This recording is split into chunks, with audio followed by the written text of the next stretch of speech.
부산광역시와 경상남도에서 동남권 신공항 건설을 추진하고 있습니다. 처음에는 김해공항을 확장하는 것으로 가닥이 잡혔던 계획이 스케일이 대폭 커지며 한반도의 최남단에 있는 가덕도에 신공항을 건설하는 방안이 탄력을 받고 있습니다. 며칠 전 정세균 국무총리가 부산을 찾아 부산, 울산, 경남 800만 시도민들의 간절한 여망에 외면받지 않도록 마지막까지 최선의 역할을 다해 잘 마무리 짓겠다라고 밝힌 데 이어서 이낙연 후보와 함께 가장 유력한 차기 대선 후보로 꼽히고 있는 이재명 경기도지사도 최근 김해공항을 확장하는 것보다 가덕 신공항을 만드는 게 훨씬 낫다 라고 공개적으로 지지하며 부산일보와의 인터뷰에서 김해 신공항은 확장성과 안전성 측면에서 빠르게 늘어나는 항공 수요를 충족시키지 못한다. 지난 정부의 김해공항 확장은 현실성이 떨어지고 정치성이 많이 가미된 부당한 결론이었다. 동남권은 대륙의 끝단, 해양의 출발점으로 물류 분야에서 강점이 있다는 게 매우 중요한 기회 요인이다.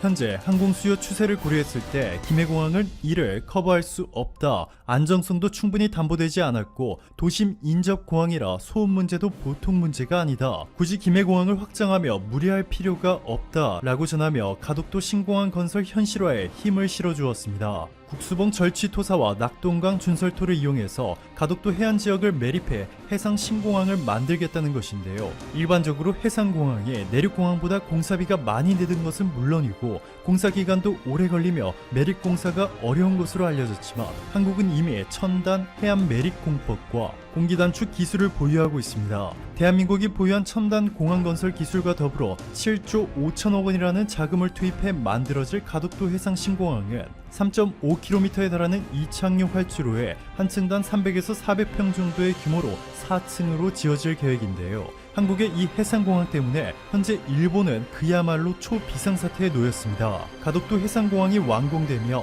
일본 대마도와 규슈 지방의 경제권이 부산으로 완전히 넘어가 버리는 것을 우려하고 있습니다. 지금까지는 인구 1276만 명의 규슈, 372만 명의 시코쿠, 760만 명의 출코쿠 사람들은 해외로 출국하려면 모두 오사카의 간사이 공항을 경유해야 했습니다. 일본은 간사이 공항을 일본의 허브 공항으로 만들기 위해 그동안 천문학적인 자금과 노동력, 시간을 쏟아부었는데 일본의 노력이 한순간에 무너질 위기에 놓였습니다. 바로 한국의 가덕도 해상공항은 대마도에서 불과 60km 떨어진 위치로 일본의 규슈 본토 사가현 가라스시 82km보다 훨씬 더 가까운 위치입니다.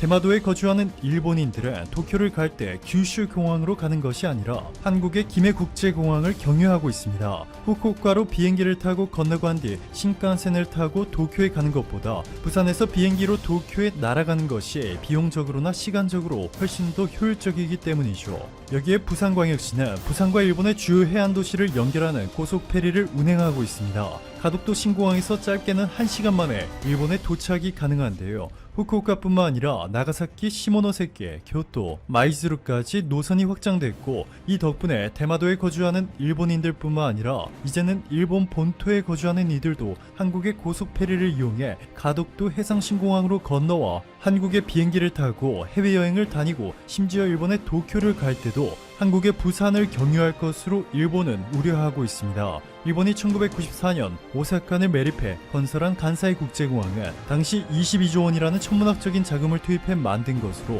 도쿄 나리타 공항에 이어 일본의 양대 허브 공항으로 성장하길 꿈꿨지만 현실은 달랐습니다. 해마다 이자만 2,726억 원을 내야 했고 2010년에 이미 총 부채 규모가 17조 7,222억 원으로 불어나며 심각한 경영난을 겪었습니다. 이러한 상황 속에서 대마도인들과 일본 본토 규슈, 시코쿠, 추코쿠에 거주하는 2천만 명이 넘는 일본인들이 간사이 국제공항이 아닌 한국의 가덕도 해상공항을 통해 해외여행을 가게 된다면 간사이 공항은 완전히 문을 닫아야 할 위기를 맞이할 수 있습니다. 이뿐만이 아닙니다. 빠르면 내년부터 한국에서 하늘을 나는 배, 수면 위를 비행하는 선박, 위그선이 최초로 공개돼 실제 운행에 투입될 예정입니다. 해양수산부에 따르면 아론 비행 선박 산업이 8인승급 M80 위그선을 포항에서 울릉도 노선에 우선 취항하고 향후 노선을 확대할 계획인 것으로 전해졌습니다. 위그선은 수면과 날개 사이에서 발생하는 양력을 이용해 바다 위에서 낮게 뜬 채로 이동하는 차세대 이동수단인데요.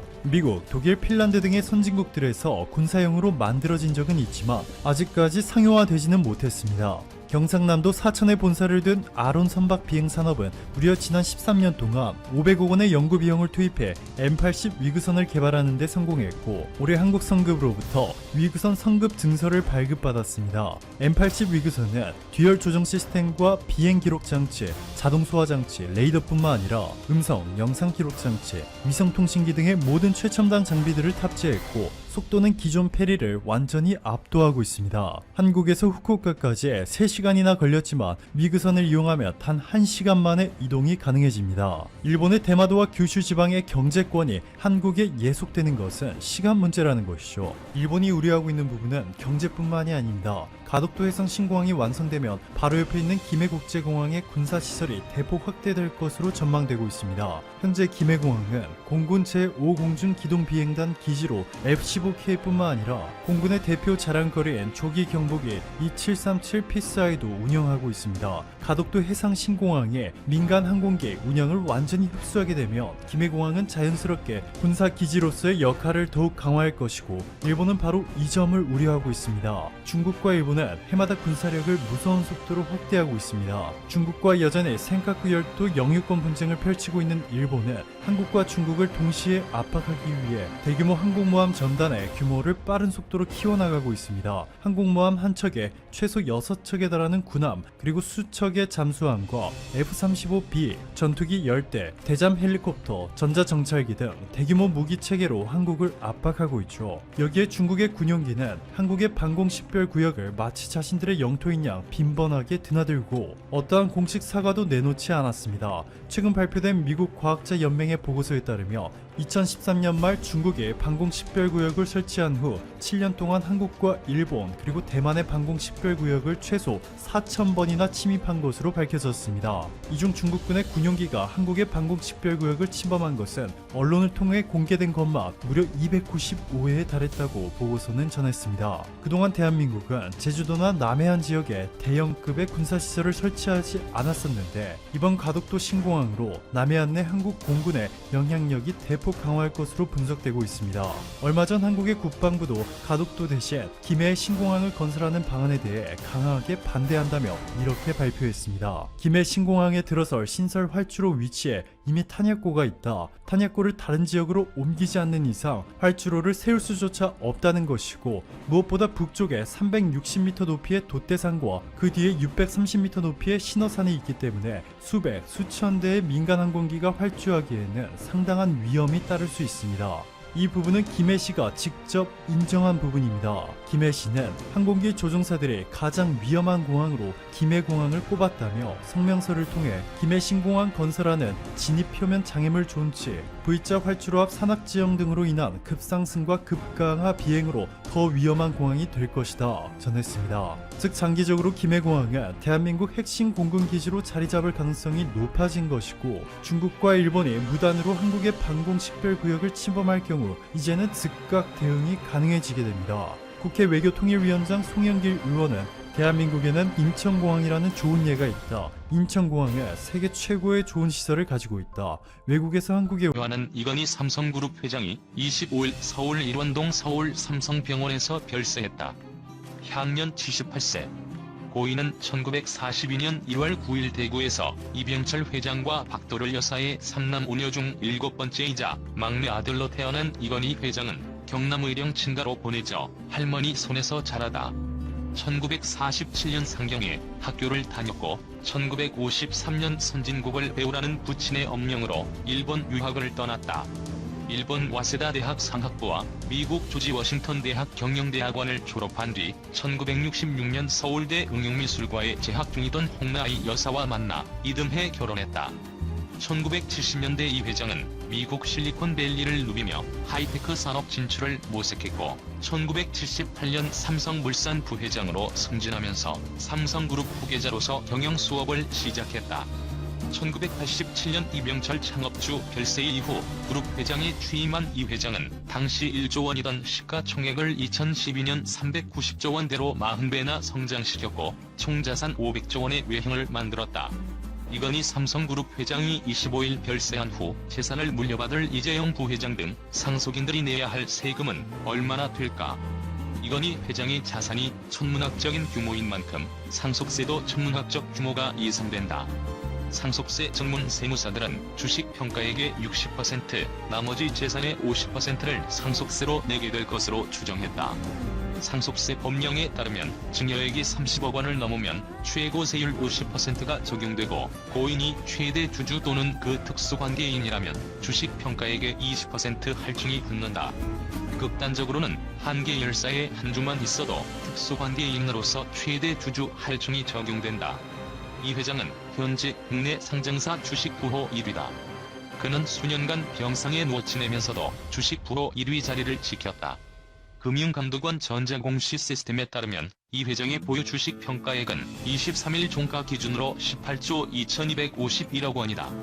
올해 6월 말 기준 이 회장은 삼성전자 1억 4,927만 3,200주, 삼성전자 우선주 61만 9,900주, 삼성 SDS 9,701주, 삼성물산 542만 5,733주, 삼성생명 4,151만 9,180주 등을 보유했다. 이 회장은 이들 4개 계열사의 최대 주주이거나 최대 주주의 특수관계인이다. 모두 상속세법상 최대 주주 할증 대상이다. 따라서 이들 4개 계열사 지분 상속에 대한 상속세 총액은 주식 평가액 18조 2천억 원의 20%를 할증한 다음 50% 세율을 곱한 후 자진 신고에 따른 공제 3%를 적용하면 10조 6천억여 원이다. 주식 평가액은 사망 전후 2개월씩 총 4개월의 종가 평균을 기준으로 산출하므로 실제 세액은 달라질 수 있다. 신한은행 텍스 컨설팅 센터의 박상철 세무사는 이날 연합뉴스와 통화에서 주식 상속분만 있다고 해도 역대 최고 상속세일 것이라고 말했다.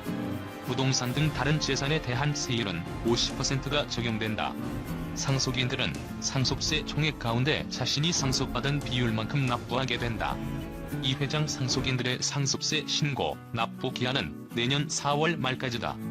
상속, 증여세 전문 세무사인 고경희 한국여성세무사 회장은 각종 공제가 있지만 상속 재산이 워낙 많아 큰 의미가 없다며, 천문학적인 상속세를 한꺼번에 내기에 부담스럽다면 연부연납 제도를 활용할 수 있다고 설명했다. 연부연납은 연이자 1.8%를 적용해 신고, 납부 때 6분의 1 금액을 낸 뒤 나머지를 5년간 분할 납부하는 방식이다.